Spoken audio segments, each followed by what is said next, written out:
Hey kiddos, today we are going to be converting from something called standard form back into our slope-intercept form, which we usually refer to as y equals mx plus b. So what we're going to be doing is combining something we learned from last chapter, which was solving equations, with what we're learning in this chapter, which is graphing linear equations. Okay, so let's first talk about slope-intercept form. Just to remind you, y equals mx plus b. Remember that in this form, we are, given all the information we need to graph. It's super easy. The slope basically is telling you where you're going to go, and the y-intercept is telling you the first point that you're marking on your graph. You always start on that y axis, and then you use the slope to figure out where to go next. Now, standard form is another way of representing a linear equation, but it looks different from y equals mx plus b because x and y are on the same side of the equals.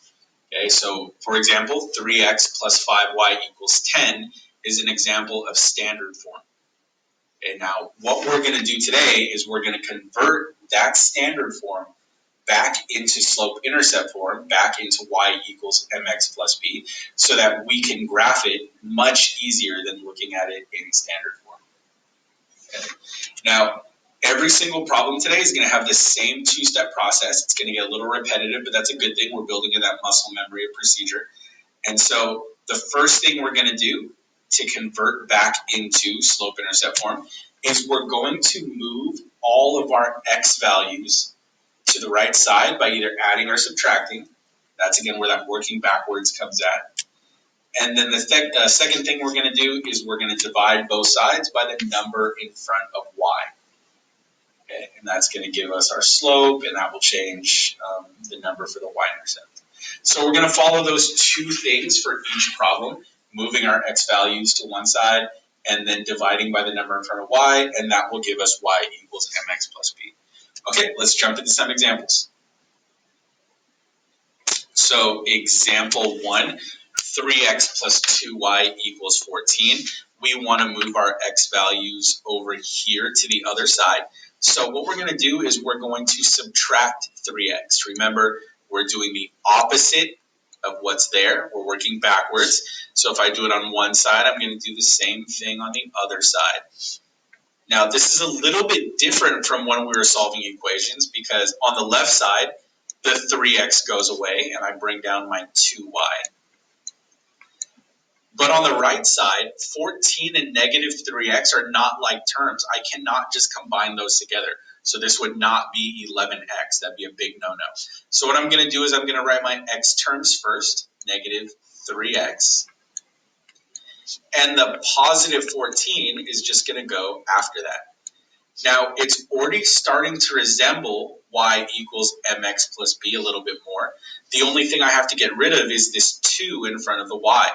So to do that, the 2 is being multiplied, working backwards. I'm going to divide by 2.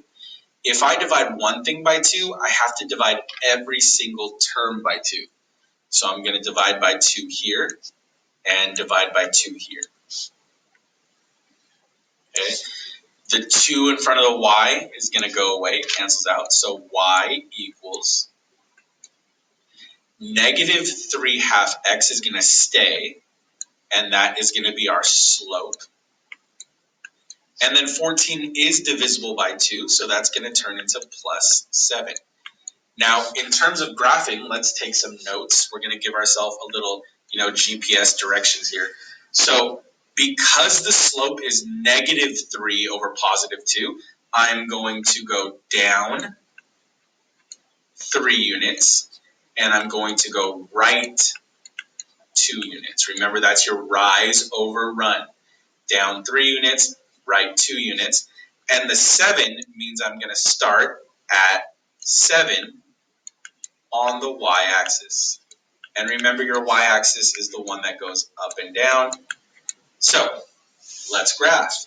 We're going to start at positive 7. That's where my first point is going to be. That's where our line crosses the y-axis.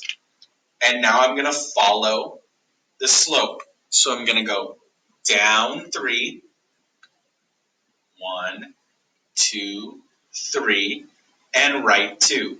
1, 2. Okay, I can repeat that process as many times as I want. Down 1, 2, 3, right 2. Let's go one more.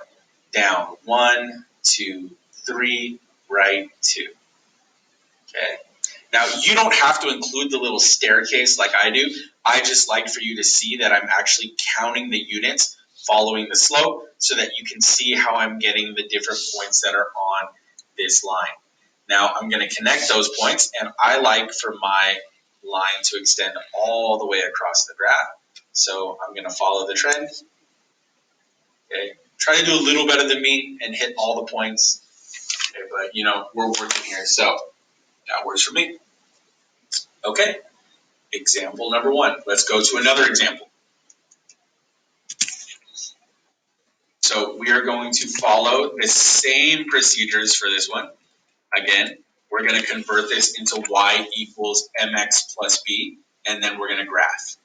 So first thing I'm going to do is I need to move my x values to the other side. Okay, so to get rid of minus 8x, I'm going to add 8x. If I do it to one side, I do the same thing to the other side. So on the left, the 8x goes away. I bring down my 2y. And that equals, again, these are not like terms, so I cannot just combine them to make 18x. Okay, so I'm going to write my x terms first. That's 8x. And then I bring down the plus 10. Okay, next step, I need to get rid of the 2 in front of the y. So I'm going to divide by 2. And if I divide the first thing by 2, I have to divide every term by 2. Divide here and divide here. Okay. The 2's go away and y is left over. 8 divided by 2 is 4. X tags along. And then 10 divided by 2 is positive 5. Now, I like to have my slope be written as rise over run. So because there's no denominator on this 4, I'm going to add in an over 1. Okay, so 4 over 1x plus 5. Now let's take some notes. Okay. A slope of 4 over 1 means I'm going up 4 units, and I'm going right 1 unit.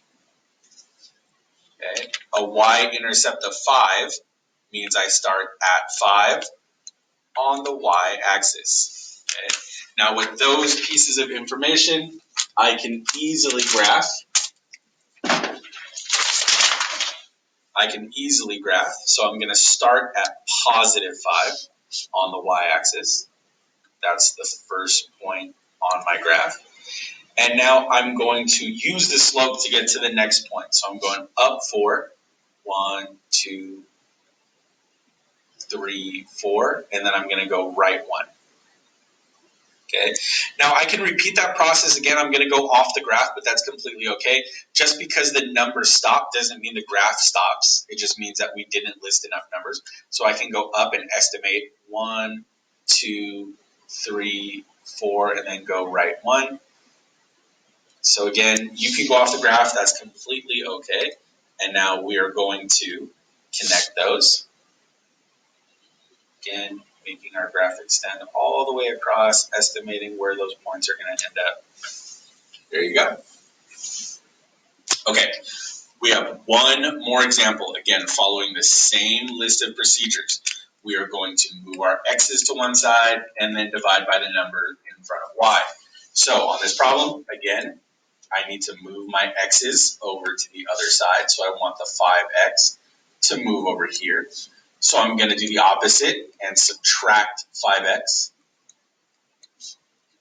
on both sides. The x's go away on the left. I bring down negative 3y. And that equals, again, 6 and negative 5x are not like terms. So I'm going to write my negative 5x first. And then I'm going to write the plus 6 after that. Now, to get rid of the negative 3y in front of or negative 3 in front of the y, I divide by negative 3. Okay, careful, we're dividing by negative 3, not just 3. If I do that, I have to do it for every term. Okay. Now, the negative cancels and the 3 cancels. That leaves y. For the slope, negative 5 over negative 3, the negatives cancel out. So I have 5 over 3x. And then positive 6 divided by negative 3. A positive divided by a negative is negative. 6 divided by 3 is 2. So let's take some notes on this. 5 over 3, rise over run, means I go up 5. And I'm going right 3. Okay. And then the y-intercept of negative 2 means I start at negative 2 on the y-axis. Okay. So my first point, my y-intercept is negative 2. That's where my line crosses the y-axis.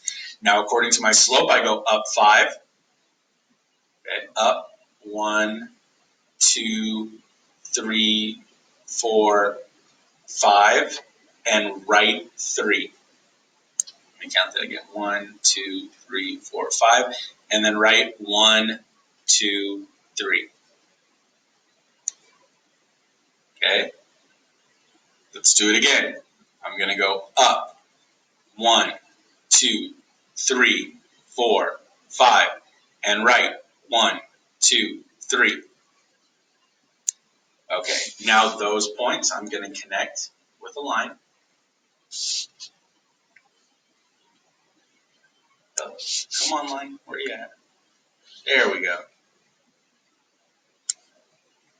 And that is our line. Okay, so for every problem in today's problem set, we are converting from standard form into point slope, y equals mx plus b, or slope-intercept form, sorry. And so what you're doing is following the same procedures. You are going to subtract or add to move your x's to the other side, and then you're dividing by the number in front of y. After you convert to y equals mx plus b, you graph using the y-intercept and the slope.